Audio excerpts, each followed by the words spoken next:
Secret de Data vous propose une nouvelle vidéo, mode d'emploi d'une transformation data centrée métier avec l'étude du cas Onet. Cette ambition, c'est celle de Magali Cordier-Jubet, la Chief Data Officer d'Onet, et c'est vraiment le fil rouge de la démarche que nous allons analyser. L'idée, c'est de passer d'une data réservée à quelques experts à un véritable levier de performance pour chaque collaborateur. Pour décortiquer cette transformation, on va suivre un plan en 5 temps. D'abord, on verra le contexte métier qui rend la data indispensable chez Onet. Ensuite, les 4 piliers qui structurent leur stratégie. Puis, on parlera du socle technologique, de l'organisation humaine, et enfin, on se projettera sur les perspectives d'avenir. Alors, commençons par le point de départ, l'impératif métier. Pour un acteur des services financiers comme Onet, il faut bien comprendre que la maîtrise de la donnée n'est pas juste une option, c'est une nécessité stratégique. Et cette nécessité, elle est renforcée par leur modèle économique, le B2B-B2C.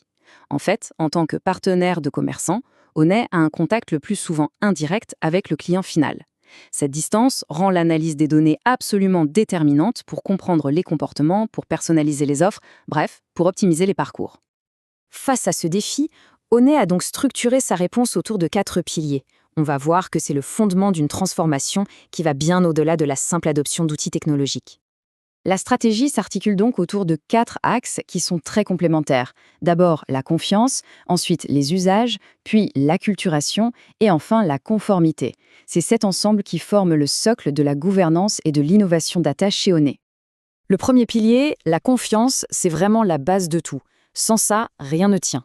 Ça repose évidemment sur la qualité et la gouvernance des données. Construire un référentiel client qui soit fiable et donc un prérequis, c'est la condition indispensable pour que les directions métiers s'approprient les données et les utilisent au quotidien. Une fois que cette confiance est établie, on peut passer au deuxième pilier, celui des usages. C'est là qu'on active la donnée pour créer de la valeur. Onet déploie ses cas d'usage sur 3 grands domaines. L'analytique pour les études stratégiques, la BI et le reporting pour démocratiser l'accès aux indicateurs, et bien sûr, l'intelligence artificielle. Le troisième pilier, c'est l'acculturation. Et comme le souligne Magali Cordier-Jubet, le Data Office impulse la dynamique, bien sûr, mais la transformation n'est pas que son sujet. Elle le dit très clairement, le vrai sujet, c'est d'embarquer tout le monde. Pour ça, Onet déploie tout un tas d'initiatives, comme des webinaires ou des podcasts, pour diffuser cette culture de la donnée à tous les niveaux de l'entreprise. Et enfin, le quatrième pilier, c'est la conformité. Là, Onet a fait un choix intéressant. Transformer les contraintes réglementaires, comme BCBS 239 ou le RGPD, en véritables opportunités.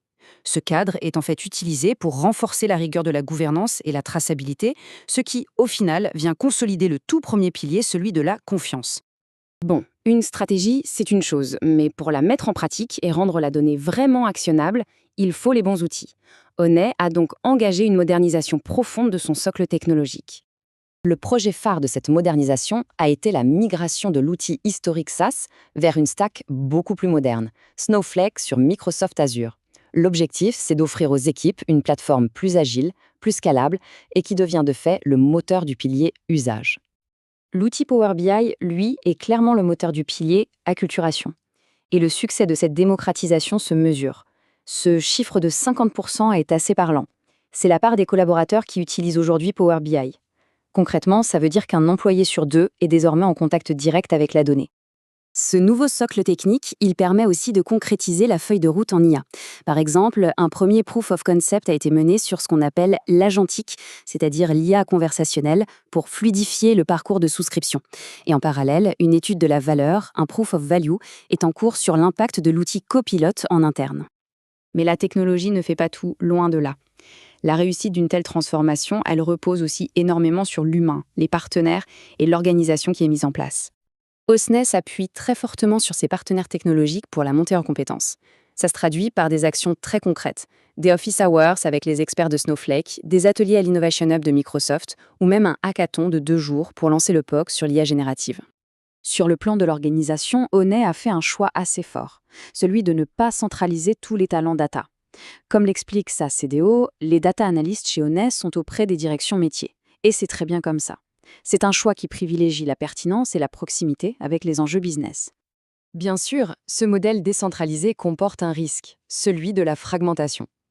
Pour maîtriser ce risque, Onet anime des communautés d'experts. Leur rôle est double. D'un côté, assurer la cohérence des méthodes pour éviter les silos, et de l'autre, favoriser le partage de connaissances.